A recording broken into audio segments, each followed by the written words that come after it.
சுவாமி யதீஸ்வரானந்தரின் தியானமும் ஆன்மீக வாழ்க்கையும். அத்தியாயம் 3. ஜீவாத்மாவும் அதன் லட்சியமும். சிக்கலான புதிர். பிறப்பதற்கு முன்பே ஆன்மா இருந்தது என்னும் கொள்கையில் நம்பிக்கை உடையது இந்து மதம். இறந்த பிறகும் அழியாமல் அது அமரத்துவத்துடன் விளங்குகிறது என்பதை உலகிலுள்ள சிறந்த மதங்கள் பலவும் ஏற்றுக்கொள்கின்றன. மறுபிறவி என்னும் தனது சொற்பொழிவில் சுவாமி விவேகானந்தர் கூறுகிறார், எல்லா நாடுகளிலும் எல்லா காலங்களிலும் மனித மனதை குழப்பி வந்திருக்கும் புதிர்களுள் மிகவும் சிக்கலானது மனிதனே. புரியாத பல்லாயிரம் புதிர்களின் முடிவுகளை காணும்படி வரலாற்றின் ஆரம்பம் முதலே மனிதனின் ஆற்றல்கள் தூண்டப்பட்டிருக்கின்றன.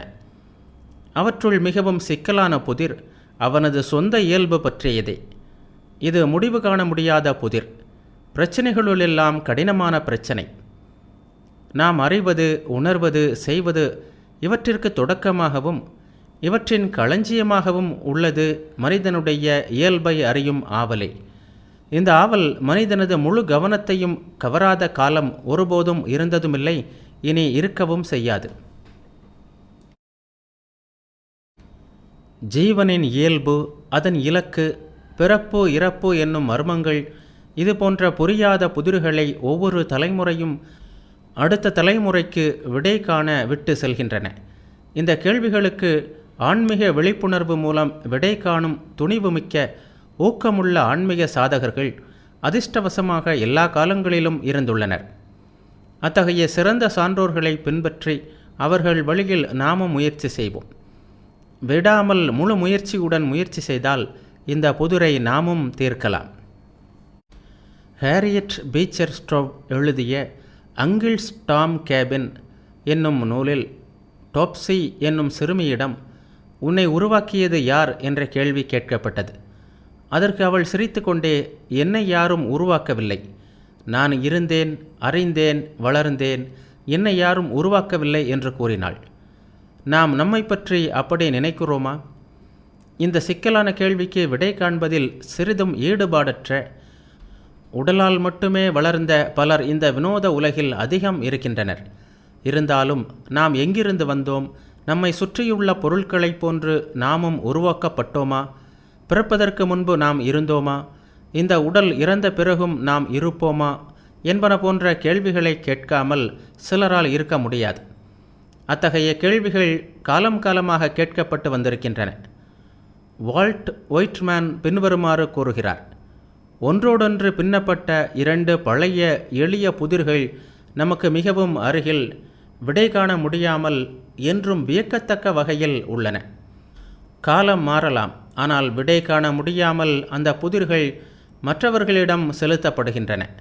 இன்று இது நமக்கு முன்னே உள்ள புதிர், நாளை இதை நாம் மற்றவர்களுக்கு வழங்குவோம். உயிரியல் கோட்பாடுகளின் அடிப்படையில் விளக்கம். ஈ, பறவை, மிருகம், மனிதன் முதலிய பல செல் உயிரினங்களின் வாழ்க்கையை மேற்கத்திய உயிரியல் அறிஞர்கள் 5 நிலைகளாக பிரிக்கின்றனர். அவை கருவுறுதல் மூலம் ஓர் உயிரினத்தின் தோற்றம், வளர்தல், பருவ வயதை அடைந்து நிலை பெறுதல், மூப்படைதல், வாழ்க்கை சுழற்சியின் கடைசி நிலையான மரணம் என்பன ஆகும். தனது அனைத்து குணங்களுடனும் ஓர் உயிரினம் வம்ச பரம்பரை வழியாக பிறக்கிறது என்று உயிரியல் அறிஞர்கள் பலரும் கூறுகின்றனர். அவர்களை பொறுத்தவரை தனது வம்சத்தை விருத்தி செய்வதால் அல்லது சந்ததிகளை பெறுவதால் ஓர் உயிரினம் அமரத்துவத்தை அடையலாம். ஆனால் ஒரு தனி உயிர் அமரத்துவத்தை அடைதல் என்பது கிடையாது. இனப்பெருக்கம் செய்யாத உயிரினங்கள் இறுதியில் அழிந்து விடுகின்றன. ஆன்மா அழிவற்றது. இது இந்து மதத்தின் கருத்து. உயிரியல் அறிஞர்களின் கருத்துக்கு மாறாக இந்து மதத்தின் ஆன்மீக அறிஞர்கள் தங்கள் கருத்தை முன்வைக்கிறார்கள். உயிரினங்களின் உலக வாழ்க்கை 6 விதமான மாற்றங்களுக்கு உட்பட்டவை என்று அவர்கள் கூறுகிறார்கள். அவை தோன்றுதல், இருத்தல், வளர்தல், மாற்றங்கள் அடைதல், தளர்ச்சி அடைதல், அழிதல் என்பன. உடல் அழிவதே அழிதல் அல்லது இறப்பு ஆகும். இறப்பு என்னும் சொல் உடலில் உயிர் இல்லாத நிலையை குறிக்கிறது. ஜீவன் முற்றிலும் இல்லாமல் அழிந்து விடுவதில்லை. சூட்சும உலகங்களில் அதன் ஆதி காரணத்தின் அருகில் அதன் வாழ்க்கை தொடர்கிறது. சிறிது காலம் கழித்து அது புதிய உடலை எடுத்துக்கொண்டு பிறக்கிறது. ஜீவன் ஒருபோதும் அழிவதில்லை, ஆனால் அது வெளிப்படும் பௌதிக உடல் பல மாற்றங்களை அடைகிறது. சுவாமி விவேகானந்தர் கூறுகிறார், மனிதனை பற்றி பல்வேறு கோட்பாடுகள் இருந்திருக்கின்றன. உடம்பிலிருந்து வேறுபட்ட அழிவற்ற தனி பொருளான ஆன்மாவே மனிதன் என்ற கோட்பாடுதான் அவற்றுள் மிக பரவலாக உள்ள ஒன்று. இந்த ஆன்மீக கோட்பாட்டை நம்பும் சிந்தனையாளர்கள் பலரும் முற்பிறவியையும் நம்புகின்றனர். வேதாந்த ஆச்சாரியர்கள் தங்களது ஆன்மீக அனுபவத்திலிருந்து பின்வருமாறு கூறுகிறார்கள். பல பிறவிகளை எடுக்கும் ஆன்மா உண்மையில் அழிவற்றது. தனது பிறப்புக்கு முன்பும் அது இருந்தது. பல முறை பிறந்து இறந்தாலும் அது என்றும் நிரந்தரமாக இருக்கக்கூடியது. ஒளிக்கற்றையில் கண்களுக்கு தெரியும் ஊதா மற்றும் சிவப்பு நிறங்களை தாண்டி கண்களுக்கு தெரியாமல் பல நிறங்கள் உள்ளன. அதேபோன்று ஆன்மாவிற்கும் எல்லையற்ற இறந்த காலமும் எல்லையற்ற எதிர்காலமும் உள்ளன. எல்லையற்ற பரம்பொருளின் ஓர் அம்சமே ஆன்மா. அதுவே இறந்த காலம், நிகழ்காலம் மற்றும் எதிர்காலங்களை இணைக்கிறது. அத்துடன் அது இடம் மற்றும் காலத்தை கடந்து நிற்கிறது. ஆன்மா கடந்த காலத்தில் இருந்தது பற்றியும் எதிர்காலத்தில் இருக்கப் போவது பற்றியும் நமக்கு தெரியவில்லை. ஆனால் உண்மையில் அது தொடர்ந்து எப்போதும் உள்ளது. தனது ஆன்மாவை யாராலும் மறுக்க முடியாது என்றாலும் அதன் உண்மையான இயல்பை ஆன்மீக அனுபூதியால் மட்டுமே அறிய முடியும். இதையே கடோபனிஷதம் பின்வருமாறு கூறுகிறது. பூத கண்களால் ஆன்மாவை காண முடியாது, ஏனெனில் அது வடிவமற்றது. அதை தூய்மையான இதயத்தின் அடியாளங்களில் உணரலாம். அதை உணர்பவர்கள் இரவாத நிலையை அடைகின்றனர். அகங்காரம், மனம், புலன்கள், உடல் இவற்றுடன் தங்களை ஐக்கியப்படுத்தி கொண்ட கட்டுண்ட ஜீவன்களுக்குத்தான் கர்ம விதியும் மறுபிறப்பு கோட்பாடும் பொருந்தும். அவர்கள் மீண்டும் மீண்டும் பிறக்கின்றனர். ஆனால் ஒரு புதிய உயர்ந்த ஆன்மீக விழிப்புணர்வு பெற்றவர்கள் தவறான ஐக்கியத்திலிருந்து விடுபடுகிறார்கள். தங்களது உண்மையான எல்லையற்ற இயல்பை அறிந்து கொண்டு பிறப்பு இறப்பு என்னும் சுழற்சியிலிருந்து விடுபடுகிறார்கள். சாகாத அமரத்துவ நிலையை அடைகிறார்கள். சூட்சும உடல் மீண்டும் மீண்டும் தூல உடலில் பிறந்து புது புது அனுபவங்களை பெறுகிறது. தூல உடல் மரணமடைந்த பிறகு அடுத்த பிறவி ஏற்படும் வரை சூட்சும உடலில் சிறிது காலம் இருக்கிறது. இவை அனைத்தும் யாரும் அறிய முடியாத ஆன்மீக விதிகளின்படி நடைபெறுகின்றன. தனது உண்மை இயல்பு மிகவும் உயர்ந்தது, மாற்றங்களுக்கு உட்படாதது, தானே ஒளிரும் சைத்தன்ய வடிவமானது என்பதை அறியாதவரை ஒவ்வொரு ஜீவனும் பிறப்பு இறப்பு என்னும் சுழற்சியை அனுபவித்தே தீர வேண்டும். உண்மையான ஆன்மா ஒருபோதும் பிறப்பதும் இல்லை, இறப்பதும் இல்லை. ஸ்ரீகிருஷ்ணர் கீதையில் கூறியது போன்று அது அஜோ நித்யக சாஸ்வதோயம் புராணக. ஆன்மா பிறப்பதில்லை, எப்போதும் உள்ளது, சாகாதது, பழமையானதாக இருந்தாலும் அது எப்போதும் புதுமையாக உள்ளது. உண்மையிலேயே எப்போதும் பந்தங்கள் எதுவும் அற்றதாக விளங்குவது ஆன்மா. இருந்தாலும் அது பந்தத்திற்கு உட்பட்டது போன்ற ஒரு மாயையை அஞ்ஞானம் ஏற்படுத்துகிறது என்று வேதாந்தம் கூறுகிறது. ஆன்மாவை அனாத்மாவுடன் ஐக்கியப்படுத்திக் கொள்வது அனாதிகாலமாக உள்ளது. அந்த ஐக்கியம் இருக்கும் வரை ஆன்மா எல்லைக்கு உட்பட்டதாகவும் அகங்கார வடிவான ஜீவனாகவும் இருக்கிறது. மீண்டும் மீண்டும் பிறக்கிறது. அஞ்ஞானத்தால் ஒருவன் தனது ஆன்மீக இயல்பை மறந்து விடுகிறான். ஆனால் வாழ்க்கையில் எல்லோருக்கும் ஒரு நேரம் வரும். முதலில் சிறியதாகவும் தெளிவற்றுமே இருந்தாலும் தனது ஆன்மீக இயல்பை அப்போது அவன் உணரத் தொடங்குகிறான். அஞ்ஞான உறக்கத்தில் ஆழ்ந்து கிடந்த அந்த ஜீவன் அதிலிருந்து விழித்து கொண்டு தனது உண்மையான இயல்பை அறிவதற்கு முயற்சிக்க தொடங்குகிறது. ஆன்ம அனுபூதி ஏற்பட்டு உயர்ந்த விழிப்புணர்வு தோன்றிய பிறகு ஆன்மா பரமாத்மாவிலிருந்து வேறற்றது என்பதை உணர்கிறது. பிறகு ஜீவனின் கர்மங்கள் அனைத்தும் அழிந்து போகின்றன. அதன் பிறகு பிறப்பு இறப்பு சுழற்சியும் ஒரு முடிவிற்கு வருகிறது. என் நாடகம் முடிந்தது என்று சுவாமி விவேகானந்தர் கூறியது போல் நாமும் கூறலாம். கர்ம நியதிகளை பற்றிய இந்துக்களின் கருத்து. மறுபிறப்பு கொள்கை என்பது கர்ம நியதியின் ஒரு தொடர்ச்சியே ஆகும். கர்மம் என்னும் சொல் உடலாலும் மனதாலும் செய்யப்படும் செயல்களை மட்டுமின்றி புற தூண்டுதல்களால் மனதில் ஏற்படும் எதிர்விளைவுகளையும் குறைக்கிறது. நல்ல மற்றும் தீய கர்மங்களின் பலனாக நல்ல மற்றும் தீய விளைவுகள் ஏற்படுகின்றன. செயல்களின் பலனை அடைய விரும்பி அகங்காரத்திற்கு வயப்பட்டு செயல்புரிபவனை அவை பாதிக்கின்றன. இப்படியாக கர்மநியதி என்பது உண்மையில் காரணகாரிய கோட்பாடு ஆகும். அது தனி மனித மற்றும் சமூக அம்சங்களில் தனி மனிதர்களையும் சமுதாயத்தையும் அவற்றின் இலக்கை நோக்கி நல்வழிப்படுத்தும் ஒரு சிறந்த நீதிநெறியாக விளங்குகிறது. ஒவ்வொரு செயலும் 2 வகையான பலன்களை ஏற்படுத்துகின்றன. முதலாவது பிரபஞ்சம் தழுவிய பலன். அதுவே நமது பிற்கால அனுபவங்களான சுகம் மற்றும் துக்கம் இவற்றை நிர்ணயிக்கிறது. கர்மங்களின் 2வது பலன் தனிப்பட்ட மனிதனை சார்ந்தது. ஒவ்வொரு செயலும் நமது மனதில் சில பதிவுகளை விட்டு செல்கின்றன. அவற்றிற்கு சம்ஸ்காரங்கள் என்று பெயர். ஆயிரக்கணக்கான சம்ஸ்காரங்கள் நமது மனதில் பதியப்பட்டுள்ளன. அவையே தூண்டப்பட்டு நமது மன இயல்புகள் அல்லது வாசனைகளாக வெளிப்படுகின்றன. மனதில் உள்ள இந்த நுண்ணிய பதிவுகளே எதிர்காலத்தில் நமது பிறவிகளை நிர்ணயிக்கின்றன. நாம் நினைப்பது போல் இது ஒன்றும் அவ்வளவு புதிரானது அல்ல. நாம் நமது மனதை ஆராய்ந்தால் தற்சமயம் நம் மனதில் எழும் எண்ணங்கள் பலவற்றிற்கும் மூல காரணமாக இருப்பது நமது குழந்தை பருவமே என்பதை அறியலாம். குழந்தை பருவத்தில் நமக்கு தோன்றிய கருத்துக்களும் ஏற்பட்ட அனுபவங்களும் நமது மனதில் ஆழ்ந்த பதிவை விட்டு செல்கின்றன.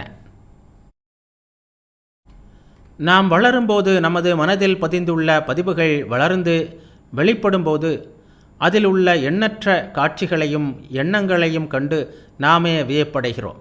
அது ஒலிநாடாவை மீண்டும் பாட வைப்பது போன்றதாகும். பல நேரங்களிலும் நமது இயல்புகளின் மூல காரணத்தை நாம் மறந்துவிடுகிறோம்.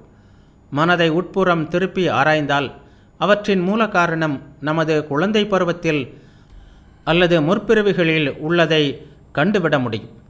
நமக்கு ஏற்படும் கனவுகளை ஆராய்வதன் மூலம் நமது முற்பிறவியை பற்றிய பல விஷயங்களை நாம் பெறலாம். அவை நமது முற்பிறவியின் அனுபவங்களை குறிக்கின்றன. கர்ம நீதிக்கு 2 தன்மைகள் உள்ளன. அவை பந்தப்படுத்தும் தன்மை மற்றும் பந்தத்திலிருந்து விடுவிக்கும் தன்மை. அகங்காரத்துடனும் பற்றுடனும் செயல்களை செய்யும்போது அவை ஒருவனை மேன்மேலும் பந்தத்திற்கு உட்படுத்துகின்றன. மீண்டும் மீண்டும் அனுபவிக்கும் புலனின்பங்கள் அவனது பழைய சம்ஸ்காரங்களை மேலும் மேலும் வலிமை கொள்ள செய்கின்றன. அவை அவனை இவ்வுலகிலிருந்து இழுத்து மீண்டும் மீண்டும் பிறப்பு இறப்புகளில் பிணைக்கின்றன. ஆனால் பற்றற்று இறை வழிபாடாக மற்றவர்களின் நன்மையை கருதி செய்யப்படும் கர்மங்கள் மட்டுமே ஒரு மனிதனை ஆன்மீக விடுதலைக்கு அழைத்து செல்கின்றன. ஆன்ம விசாரம், விழிப்புடன் இருத்தல், இறைவனிடம் எப்போதும் சரணடைதல் ஆகியவற்றின் மூலம் பற்றற்ற நிலையை வளர்த்து கொள்ளலாம். அப்படி செய்யும்போது மனதில் எந்த புதிய சம்ஸ்காரமும் ஏற்படாது. பழைய சம்ஸ்காரங்களும் மேலும் வலிமை பெறாது. இப்படியாக மனதில் உள்ள பழைய சம்ஸ்காரங்கள் நம்மீது கொண்டுள்ள பிடியை இழக்கின்றன. இதுவே மனதை தூய்மைப்படுத்துதல் எனப்படும். இதுவே கர்மங்களால் அடையப்படுகிறது. எனவே கர்மங்கள் தன்னளவில் தீயவை அல்ல. கர்மங்களை செய்யும் விதமே அவை நம்மை பந்தத்தில் ஆழ்த்துகிறதா இல்லையா என்பதை நிர்ணயிக்கிறது. ஆஸ்திக மதமாக இருந்தாலும் சரி, நாஸ்திக மதமாக இருந்தாலும் சரி, இந்தியாவில் உள்ள எல்லா தத்துவ பிரிவுகளும் கர்ம நீதியை ஏற்கின்றன. இதை பற்றி ஒரு கேள்வி எழுகிறது. இறைவனுக்கும் இந்த கர்ம நீதி இயங்குவதற்கும் ஏதாவது தொடர்பு இருக்கிறதா? கர்ம நீதி இயங்குவதன் பின்னணியில் இறைவனின் ஆணை இருக்கிறதா? ஸ்பெரிக்கல் ஹார்மோனியஸ் கோட்பாடை நிறுவியவரும் பிரான்ஸ் நாட்டு வானவியல் மற்றும் கணித அறிஞருமான லாப்ஸின் வாழ்க்கையில் ஒரு நிகழ்ச்சி உள்ளது. புகழ்பெற்ற தி செலஸ்டியல் மெக்கானிசம் என்னும் தனது நூலை அவர் மாவீரன் நெப்போலியனுக்கு வழங்கினார். நெப்போலியன் அவரிடம் இதில் கடவுளின் இடம் என்ன என்று கேட்டார். அதற்கு லாப்சஸ் மிகவும் அமைதியாக, அரசே, கடவுள் கோட்பாட்டை தவிர்த்துவிட்டு இந்த நூலை நான் செய்திருக்கிறேன் என்று கூறினார். ஆம், அறிவியல் அறிஞர்கள் பலருக்கும் கடவுள் என்பது அடிப்படையற்ற வெறும் அனுமானம் மட்டுமே. கடவுள் கோட்பாட்டை அவர்களால் தவிர்க்கவும் முடிகிறது. இறைவனை தவிர்க்கும் ஆஞ்ஞேயவாதம், இறைவனை மறுக்கும் நாஸ்திகவாதம் முதலியவை அறிவியல், பொருளாதாரம், அரசியல் முதலிய பல துறைகளில் உள்ள மேலோட்டமாக சிந்திக்கும் சிலரின் ஒரு புதிய நாகரிக பாணியாகவே ஆகிவிட்டது. அதுவே நவநாகரிகம் என்று உயர்த்தியும் பேசப்படுகிறது. இந்தியாவில் பல இளைஞர்களும் அதில் அதிகமாக கவரப்பட்டுள்ளனர். அந்த மனிதர்களின் மனங்களை சற்று ஆராய்ந்தால் அவை சிறிதும் முதிர்ச்சியடையாமலும் ஆழமற்றும் இருப்பதை காணலாம். தங்களது மனங்களின் அடியாழங்களில் ஊடுருவி செல்லவும் எந்த விஷயத்தை பற்றியும் ஆழமாக சிந்திப்பதற்கும் வேண்டிய ஆர்வமும் திறமையும் மற்றவர்களாக அவர்கள் இருக்கின்றனர். ஆழமாக சிந்திப்பது ஓர் எளிய செயல் அன்று. அதற்கு பண்பட்ட மனம் அவசியம். தற்காலத்தில் உலகாயுத மக்கள் மற்றவர்களின் கருத்துக்களை வெறுமனே திருப்பி கூறவும் அவற்றை கண்மூடித்தனமாக பின்பற்றவும் மட்டுமே விரும்புகின்றனர். இதை பற்றி எண்ணும்போது ஒரு கதை நினைவிற்கு வருகிறது. வகுப்பில் ஓர் ஆசிரியை சில சிறுவர்களுக்கு கணிதம் சொல்லிக் கொடுத்தார். ஒரு புதிரை அவர்களுக்கு கூறி அதன் விடையை கண்டுபிடிக்குமாறு கூறினார். அவர் சிறுவர்களிடம், என்னிடம் 12 ஆடுகள் உள்ளன, அவற்றில் 6 ஆடுகள் வேலியை தாண்டி ஓடிவிட்டன, மீதி எவ்வளவு ஆடுகள் இருக்கும் என்று கேள்வி கேட்டார். சிறுவர்களில் பலரும் 6 ஆடுகள் மீதி இருக்கும் என்று பதில் கூறினர். ஆனால் ஒரு விவசாயியின் மகன் அமைதியாக ஒன்றுமே மீதி இருக்காது என்று கூறினான். விளக்கம் கேட்ட ஆசிரியையிடம் அந்த சிறுவன் கூறினான், மேடம், உங்களுக்கு கணிதம் தெரியும், ஆனால் ஆடுகள் நடந்து கொள்ளும் விதம் எனக்கு தெரியும் என்று கூறினான். இதுவே நமக்கெல்லாம் ஒரு பாடம். ஆடுகளைப் போன்று நாம் மற்றவர்களை கண்மூடித்தனமாக பின்பற்றக்கூடாது. ஓர் அறிவியல் அறிஞர் கூறுகிறார், பல மனிதர்களுக்கு வெறும் முதுகுத்தண்டே போதுமானதாக இருக்கிறது. மூளை என்பது தேவையற்ற ஒன்று. அதாவது உணர்ச்சி வசப்படுத்துதலிலும் இயல்பு உணர்ச்சிகளிலும் பலர் தங்களது வாழ்க்கையை கழித்து விடுகின்றனர்.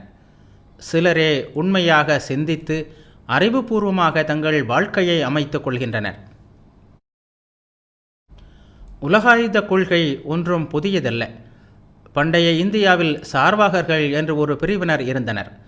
கடவுள், ஆன்மா, அதன் அழிவற்ற தன்மை இவை அனைத்தையும் அவர்கள் மறுத்தனர். புலனின்பங்களை அனுபவிப்பதே வாழ்க்கையின் நோக்கம் என்னும் கொள்கை உடையவர்கள் அவர்கள். மக்களிடம் ஒருபோதும் அவர்கள் தாக்கத்தை ஏற்படுத்தியதில்லை. ஆனால் அத்தகைய பழைய சார்வாகர்கள் முற்றிலும் அழிந்துவிட்டனரா என்ன? ஆன்மீக வாழ்க்கையை வாழ்வதாக கூறிக்கொண்டு உலகியல் வாழ்க்கையை பின்பற்றி கொண்டிருக்கும் நம் பலரில் அவர்கள் மறைந்திருக்கின்றனர். மேம்போக்கான உலகாயுத கொள்கையை கொண்ட இப்படிப்பட்டவர்களுக்கு மாறாக பண்டைய இந்தியாவில் மிகவும் சிரத்தையுடைய தத்துவ அறிஞர்கள் இருந்திருக்கின்றனர். கடவுள் என்று சாதாரணமாக நாம் கூறும் இறைவனை அவர்கள் உண்மையாகவே மறுத்தனர். ஆனால் கர்மங்கள் அவற்றின் நியதிகளின் அடிப்படையில் வேலை செய்கின்றன என்பதை அவர்கள் எல்லோரும் ஏற்கின்றனர். ஆன்மா உண்மை என்றும் அது அழியாதது என்றும் பௌத்தர்களை தவிர மற்றவர்கள் நம்புகின்றனர். ஆஸ்திகர்கள், நாஸ்திகர்கள் என்னும் சொற்களும் கடவுளை ஏற்பவர்கள் மற்றும் கடவுளை மறுப்பவர்களை குறிக்கவில்லை. அவை வேதத்தை ஏற்கும் வைதிகம் மற்றும் வேதத்தை ஏற்காத அவைதிகம் என்ற மக்களையே குறிக்கிறது. ஆஸ்திகர்கள் வேதத்தை சிறந்த பிரமாணமாக ஏற்பவர்கள், நாஸ்திகர்கள் வேதத்தை மறுப்பவர்கள். பௌத்தர்களும் ஜெயினர்களும் நாஸ்திகர்களே. ஆஸ்திகர்களிலும் சாங்கியர்களும் மீமாம்சகர்களில் ஒரு பிரிவினரும் இறைவனை ஏற்பதில்லை. அவர்கள் ஜீவாத்மா தவிர்க்க முடியாத கர்ம விதிகளுக்கு உட்பட்டதாக உள்ளது என்று கூறுகின்றனர். மாறாக பௌத்தர்கள் ஆன்மாவின் இருப்பையே மறுக்கின்றனர். அதே நேரத்தில் அவர்கள் கர்ம நியதிகளை ஏற்கின்றனர். பௌத்தர்களின் கொள்கையே விசித்திரமான ஒன்று. அவர்கள் மனிதனை ஒரு தேருடன் ஒப்பிடுகின்றனர். சக்கரங்கள் முதலிய பல பாகங்களை கொண்டது அந்த தேர். அது பல பாகங்களின் சேர்க்கையை தவிர தேர் என்று ஒன்று தனியாக இல்லை. அதேபோன்று மனிதனின் உடலும் பல பகுதிகளை கொண்டது. கர்ம நியதிகளின்படி அது மீண்டும் பிறக்கிறது. வயதான ஒரு விறகு வெட்டியை பற்றிய ஒரு கதை உள்ளது. அவன் ஒளி வீசும் தனது கோடாரியை பற்றி மிகவும் பெருமை கொண்டிருந்தான்.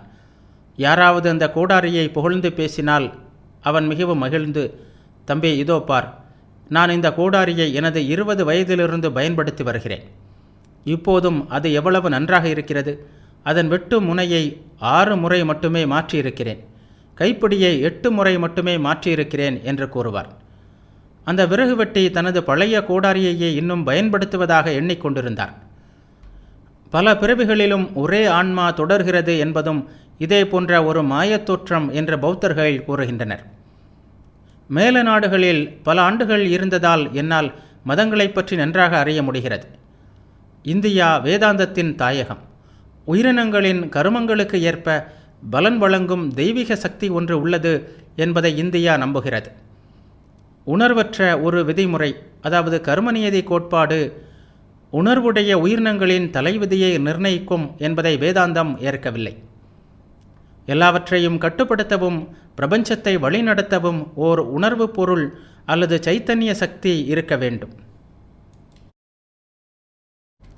எனவேதான் மனிதனின் கர்மங்கள் எல்லா நேரங்களிலும் பலனை அளித்து விடுவதில்லை என்பதால் இறைவன்தான் இறுதி காரணம் என்று நியாய சூத்திரம் கூறுகிறது. இந்தியாவில் உள்ள பல தத்துவ தரிசனங்களில் வேதாந்தம் மட்டுமே இறைவனுக்கு மிகுந்த முக்கியத்துவம் அளித்துள்ளது. அதுவே மற்ற தத்துவங்களையும் வெற்றி கொண்டு செழிப்புடன் வளர்ந்துள்ளது. பலரும் அதையே பின்பற்றுகின்றனர். இறைவனை மறுக்கும் மற்ற தத்துவங்கள் இந்திய மண்ணிலிருந்து மறைந்துவிட்டன அல்லது வேதாந்தத்துடன் இணைந்து விட்டன. பெரிய இயந்திரங்களை பற்றியும் நுட்பமாக வேலை செய்யும் கணிப்பொறிகளை பற்றியும் நாம் கேள்விப்படுகிறோம். அவற்றின் செயல்திறனை கண்டு வியப்படைகிறோம். ஆனால் அறிவுள்ள மனிதர்களே அவற்றை கண்டுபிடித்து இயக்குகின்றனர் என்பதை நாம் மறந்து விடுகிறோம். அதேபோன்று எல்லையற்றதும் மிகவும் புதினானதுமான இந்த பிரபஞ்சம் தானே வேலை செய்வது போல் தோன்றினாலும் அது இறைவனாலேயே இயக்கப்படுகிறது. அவர் ஞான வடிவானவர், எல்லோருக்குள்ளும் உறைபவர். நிலத்தில் விதையை விதைத்து தண்ணீர் ஊற்றுகிறோம். அது முளைத்து வளர்கிறது. எங்கோ வைகுண்டத்திலோ கைலாசத்திலோ நாராயணன் என்றோ சிவன் என்றோ ஒருவர் அமர்ந்து கொண்டு அதன் வளர்ச்சியை நிர்ணயிக்கிறான் என்பதை நாம் நம்ப வேண்டுமா? எல்லா உயிரினங்களிலும் ஆன்மீக சக்தி மறைந்துள்ளது. உள்ளுரையும் அந்த ஆன்மீக சக்தியே உயிரினங்களின் செயல்களை கட்டுப்படுத்துகிறது. மேலை நாட்டு தத்துவ ஞானிகள் சிலரும் உள்ளுரையும் பிரபஞ்ச சக்தியை பற்றி பேசுகின்றனர். கர்மநியதிகள் இறைவனின் கட்டுப்பாட்டிற்குள் உள்ளவை. இறைவன் கர்மநியதிகளுக்கு அப்பாற்பட்டவன். இறைவன் எப்போதும் முக்தனாகவும் தூயவனாகவும் சைத்தன்ய வடிவினராகவும் ஆனந்த வடிவினராகவும் விளங்குகிறான். ஒருவன் கர்மங்களை எப்போதும் செய்து கொண்டே இருக்க வேண்டும் என்பதை வேதாந்தம் ஏற்கவில்லை. தனது ஆன்மாவின் உண்மை வடிவத்தை அறியாதவரை மட்டுமே அவன் கர்மங்களை செய்ய வேண்டும். ஒரு ஜீவன் தனது உண்மை இயல்பு பரமாத்மாவே என்பதை அறியும்போது அது தனது கர்மநியதிகளை கடந்து செல்கிறது, முக்தியையும் அடைகிறது. பிறப்பு இறப்பு என்னும் சுழற்சியை தாண்டி அடையப்படும் இந்த விடுதலை நிலையே வாழ்க்கையின் குறிக்கோள் என்று வேதாந்தம் கூறுகிறது. இந்த கருத்தை விளக்கும் அழகிய உருவகம் ஒன்று முண்டகோபனிஷத்தில் உள்ளது. அழகிய இறகுகளை கொண்ட 2 பறவைகள் ஒரே மரத்தில் வசித்து வருகின்றன. அவற்றில் ஒரு பறவை மரத்தின் பழங்களை சாப்பிடுகிறது. சில நேரங்களில் இனிக்கும் பழங்கள், சில நேரங்களில் கசக்கும் பழங்கள். ஆனால் மற்றொரு பறவை மரத்தின் உச்சியில் அமர்ந்து கொண்டு எந்த பற்றும் இல்லாமல் எல்லாவற்றையும் சாட்சியாக பார்த்து கொண்டிருக்கிறது. சிறிது நேரத்தில் கீழே இருக்கும் பறவை மேல் பறவையை பார்த்து தானும் மேலிருக்கும் பறவையும் ஒன்றுதான் என்பதை அறிகிறது. பழங்களை சாப்பிடுவதை நிறுத்திவிட்டு தானும் உயர்ந்த அமைதியை அடைகிறது. கீழே இருக்கும் பறவை ஜீவாத்மாவை குறைக்கிறது. அது கர்மங்களால் பந்தப்பட்டுள்ளது. இன்ப துன்பங்களை மாறி மாறி அனுபவிக்கிறது. மேலே உள்ள பறவையாகிய பரமாத்மாவுடன் தனது ஐக்கியத்தை உணர்ந்து கொண்டு ஜீவாத்மா தனது பற்றுகளெல்லாம் நீங்க பெறுகிறது. பின்னர் எல்லைக்கு உட்பட்ட நிலையை தாண்டி தனது ஆன்மாவின் மகிமையில் நிலை பெறுகிறது. கர்ம நியதிகளால் பிணைக்கப்பட்டு அதன் சக்கரங்களில் அறைபட வேண்டும் என்ற அவசியம் இல்லை. துன்பம் அளிக்கும் கர்ம சக்கரத்திலிருந்து விடுபட ஒரு வழியும் உள்ளது. ஸ்ரீமத் பகவத்கீதையில் கர்மங்களிலிருந்து விடுபடும் வழியை ஸ்ரீ கிருஷ்ணர் அர்ஜுனனுக்கு உபதேசிக்கிறார். தர்மங்கள் மற்றும் அதர்மங்கள் அனைத்தையும் துறந்து என்னையே சரணடை, நான் உன்னை எல்லா கட்டுகளிலிருந்தும் காக்கிறேன், வருத்தப்படாதே என்கிறார். இதுவே மனித குலத்திற்கு இறைவன் வழங்கிய ஓர் உறுதிமொழி. அவதார புருஷர்கள் அனைவரும் மனித குலத்திற்கு இத்தகைய உறுதிமொழியை கொடுத்துள்ளனர். அதில் நம்பிக்கை வைத்து மனப்பூர்வமாக இறைவனிடம் சரணடைவதுதான் கடினம். ஆச்சாரியர்களுக்கு இருந்த முற்பிறவி ஞானம். மேற்கத்திய நாடுகளில் நான் இருந்தபோது அங்கு பலர் முற்பிறவிகள் இருப்பது உண்மையானால் நமக்கு ஏன் அவற்றை பற்றி எதுவும் நினைவில் இல்லை என்று என்னிடம் பலமுறை கேட்டுள்ளனர். முற்பிறவிகளின் அனுபவங்களை நாம் மறந்துவிட்டோம் என்பது பெரிய வரம் அல்லவா? இப்போது வாழும் வாழ்க்கையில் எல்லா நினைவுகளும் திடீரென்றோ அல்லது ஒன்றன்பின் ஒன்றாகவோ நமது நினைவிற்கு வந்தால் நமது கதி என்னாகும்? நம்மில் பலரும் பித்து பிடித்தவர்கள் ஆகிவிடுவோம். அனைவரும் நோயாளிகளாக தங்கி சிகிச்சை பெறுவதற்கு போதுமான மனநல மருத்துவமனைகளும் இருக்காது. புதிதாக எண்ணற்ற மருத்துவமனைகள் தொடங்கப்பட வேண்டும். ஏற்கனவே இதுபோன்ற மருத்துவமனைகள் அதிக அளவில் உள்ளன. இன்னும் அதிகமாக தொடங்கவும் முடியாது. கேள்விக்கு நேரடியான பதிலை சொல்லவில்லை என்பதல்ல, நமது முற்பிறவிகளை இயற்கை தாயே நம்மை மறக்க செய்கிறாள். அதனால் புதிய கருத்துக்கள், எதிர்பார்ப்புகள், நம்பிக்கைகள் இவற்றுடன் நமது வாழ்க்கையில் ஒரு புதிய அத்தியாயத்தை நாம் தொடங்கலாம். இந்த உண்மையை மட்டும் நான் இங்கு கூறிக்கொள்கிறேன். நமது முற்பிறவிகளின் நினைவுகளை நம்மால் பெற முடியுமா? தங்களது முற்பிறவிகள் மற்றும் எதிர்காலத்தை பற்றி அறிந்து கொள்ள பொதுவாக மக்கள் ஆவலுடன் இருக்கின்றனர். அதனால்தான் இந்தியாவிலும் முக்கியமாக மேலை நாடுகளிலும் ஜோதிடர்கள், கைரேகை கணிப்பவர்கள், மற்றவர்கள் மனதில் ஊடுருவி காண்பவர்கள், குறி சொல்பவர்கள் ஆகியோர் பலர் உள்ளனர். கடவுளை விட அவர்களிடம்தான் மக்களுக்கு அதிக நம்பிக்கை உள்ளது போலும். ஒரு கதை நினைவிற்கு வருகிறது. மனப்பதிவுகளை அறிபவர் ஒருவரிடம் ஒரு பெண் சென்றாள். அவள் தனது முற்பிறவியை பற்றிய பதிவுகளை அறிய விரும்பினாள். மனப்பதிவுகளை அறிபவர் அவளிடம், முக்கியமான நபர்கள் மனப்பதிவுகளை அறிய நான் 100 ரூபாய் வசூலிக்கிறேன். சாதாரணமானவர்களுக்கு 25 ரூபாய் முதல் 50 ரூபாய் வரை வசூலிக்கிறேன். ஆனால் உனது மனப்பதிவுகளை அறிய 5 ரூபாயே போதும் என்று கூறினார். அவளது மனம் அவ்வளவு ஆழமற்றது. நன்கு வளர்ச்சியடைந்த பக்குவப்பட்ட மனதை உடையவர்களுக்கு இத்தகைய போலிகளின் உதவி தேவையில்லை. உண்மையை தாங்களே கண்டறிய அவர்கள் விரும்புகின்றனர். யோக பயிற்சியின் மூலம் நமது முற்பிறவிகளின் நினைவை பெறுவது சாத்தியமே. யோக ஆச்சாரியரான பதஞ்சலி மகரிஷி, பேராசைகளிலிருந்து திடமாக விடுபட்டால் முற்பிறவிகளில் எங்கு எப்படி இருந்தோம் என்னும் ஞானம் ஏற்படும் என்று கூறுகிறார். மேலும் அவர், மனதில் உள்ள சம்ஸ்காரங்களை அறிவதன் மூலம் யோகி தனது முற்பிறவிகளை பற்றிய ஞானத்தை அடைகிறான் என்று கூறுகிறார். முற்பிறவிகளின் நினைவுகளை பெறுவது சாத்தியமே. ஆனால் அதை பற்றி ஆவல் கொள்ளாமல் இருப்பதே ஒருவருக்கு நல்லது. தூய மனதை சம்ஸ்காரங்கள் மீது ஒருமுகப்படுத்துவதன் மூலம் முற்பிறவிகள் பற்றிய ஞானம் நமக்கு சிறிதாவது ஏற்படுகிறது. அந்த ஞானம் நமது தற்போதைய நிலையை அறியவும் எதிர்காலத்திற்கு தகுந்த வகையில் நம்மை தயார் செய்து கொள்ளவும் உதவுகிறது. உலக ஆச்சாரியர்கள் பலரும் தங்களது முற்பிறவிகளை அறிந்திருந்தனர். தங்களது சீடர்களிடம் அதை பற்றி பேசியிருக்கின்றனர். ஸ்ரீ கிருஷ்ணர் அர்ஜுனரிடம், நான் பல பிறவிகளை கடந்து வந்துள்ளேன். நீயும் அப்படியே கடந்து வந்துள்ளாய். நான் அவற்றையெல்லாம் அறிந்திருக்கிறேன். ஆனால் நீ அவற்றை அறியவில்லை என்று கூறுகிறார். இயேசு கிறிஸ்துவும் ஆபிரகாமிற்கு முன்பே நான் இருந்தேன் என்று கூறுகிறார். அவதார புருஷர்கள் அனைவரும் இதை கூறுகின்றனர். முற்பிறவிகளை அறியும் வகையில் எல்லையற்ற ஞானத்தை பெற்றவர்களாக அவர்கள் பிறக்கின்றனர். எனவேதான் வாழ்க்கை என்னும் நாடகத்தில் தங்களது பகுதிகளை அவர்களால் சிறப்பாக அரங்கேற்ற முடிகிறது. புத்தர் தன்னை அவதார புருஷர் என்று கூறிக்கொள்ளவில்லை. ஆனால் பிற்காலத்தில் அவரது சீடர்கள் அவரை அவதார புருஷராக கருதினர். நிர்வாணத்தை அடையும் வரை, அதாவது ஞானத்தை அடையும் வரை, பல பிறவிகளில் பல வழிகளில் மன தூய்மையை தாம் பெற்றதாக புத்தர் கூறியுள்ளார். அவர் ஓர் இளவரசர். மெய்ப்பொருளை அறிய உலகியல் வாழ்க்கையை துறந்தார். ஞானத்தை அடைந்த பின்னர் தனது அனுபவங்களை மற்றவர்களிடம் அவர் பகிர்ந்து கொள்ள விரும்பினார். பிச்சை பாத்திரத்தை கையில் ஏந்தி அவர் வீடு வீடாக சென்றார். அரசனான அவரது தந்தை மிகவும் மனம் வருந்தி அவரிடம், அரச பரம்பரையை சேர்ந்த ஒருவன் உணவிற்காக வீடு வீடாக சென்று பிச்சை கேட்பது சரியில்லை என்று கூறி வாதிட்டார். இருந்தாலும் புத்தர் தனது வாழ்க்கை முறையை மாற்றிக்கொள்ளவில்லை. அரசரின் கேள்விக்கு புத்தர், அரசே, தாங்கள் தங்களை அரச பரம்பரையை சேர்ந்தவர்களாக கருதுகிறீர்கள். ஆனால் நான் வேறு பரம்பரையை சேர்ந்தவன். நான் ஞானிகளின் பரம்பரையில் தோன்றியவன். அவர்களைப் போன்றே நானும் தர்மம் செய்பவர்களின் வீடுகளுக்கு சென்று உணவை இறந்து பெறுகிறேன். இதை மாற்ற முடியாது என்று பதிலளித்தார். சாதாரண மனிதர்களின் அறிவை விட அவரது ஞானம் வேறுபட்டது.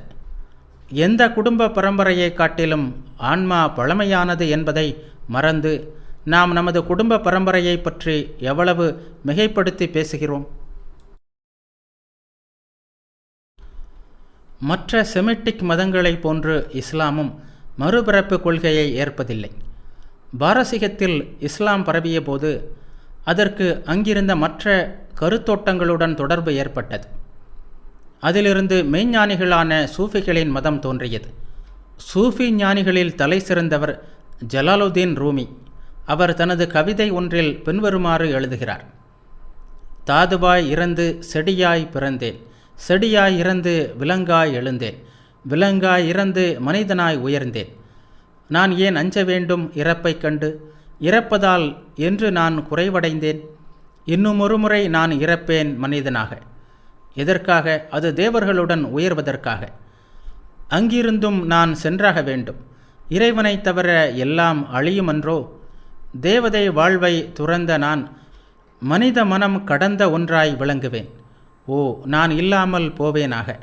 கடவுளை நாம் அடைவோம் என்பதை அந்நிலை பேரிக்கை கொட்டி முழங்குகிறதே என்று தனது கவிதையில் கூறியுள்ளார்.